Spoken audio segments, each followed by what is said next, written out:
So David, we're a few weeks into the flat season now in Britain. How pleased are you with how the campaign's gone so far? Yeah, we had a very good April. With 15 winners in April, which is numerically our best ever April. So yeah, very happy with how the horses have started anyway. Yeah, and you had a productive winter as well, particularly overseas with a certain Lord Glitters. We did, yeah. He won the Bahrain Trophy in November, I think it was, and the Singspiel for second time in Dubai. So it was a good winter, yeah. Yeah, and I was there in Bahrain when he won there, and I remember you saying after the race that those wins mean even more now, because you know he's a horse that's at the age of 9, he's probably nearer the end of his career than he is the start. How does he still show you at home that he has all the ability that he used to now at the age of 9? I think this winter, showed us that he was, if not as good as ever, not far off. With his Bahrain when he gave a penalty to the likes of Barney Roy and those and beat them, which is pretty good form, and he won the Singspiel pretty well as well in Dubai. So yeah, I think he still retains a good deal of his ability. Yeah. Yeah, and he's forced to miss World Cup night with a slight injury. Is he fully recovered from that now? Yeah, he had a sprained joint, which kept him out of World Cup night, which was unfortunate. But he's back training, and hopefully he'll appear early June, I'd say, next, maybe in the Brigadier Gerard at Sandown. Yeah, is he a harder, because he'll have the Group 2 penalty obviously for winning the Singspiel. Yeah. Is he a harder horse to place over here than he is? He is, yeah. He's a hard horse to place this year. I think in the Sandown race he'll probably carry.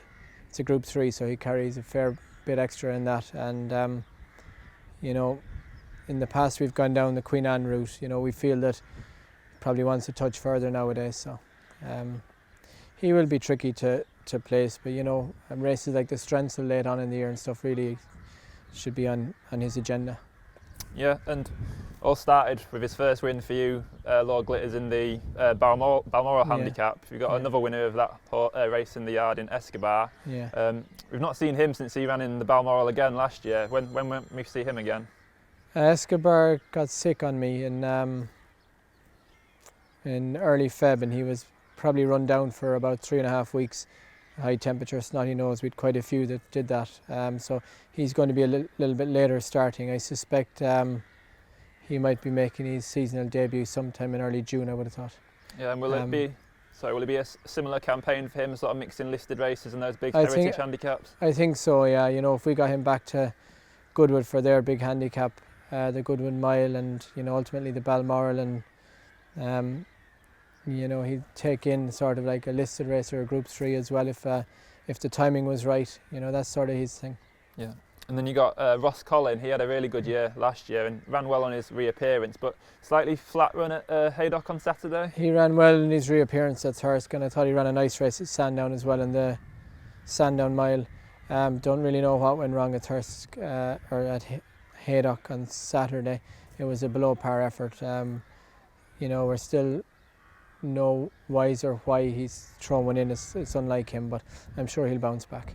Yeah, and similarly again, will you be looking at a mixture of perhaps the big handicaps and pattern races? I think so, yeah, and he kind of drops somewhere between kind of 7 and a mile. He likes an easy mile or a stiff 7, so I can't imagine Balmoral would really be his sort of bag, but Goodwood might be, Yeah, and another good servant to the yard over the years has been Summerghand.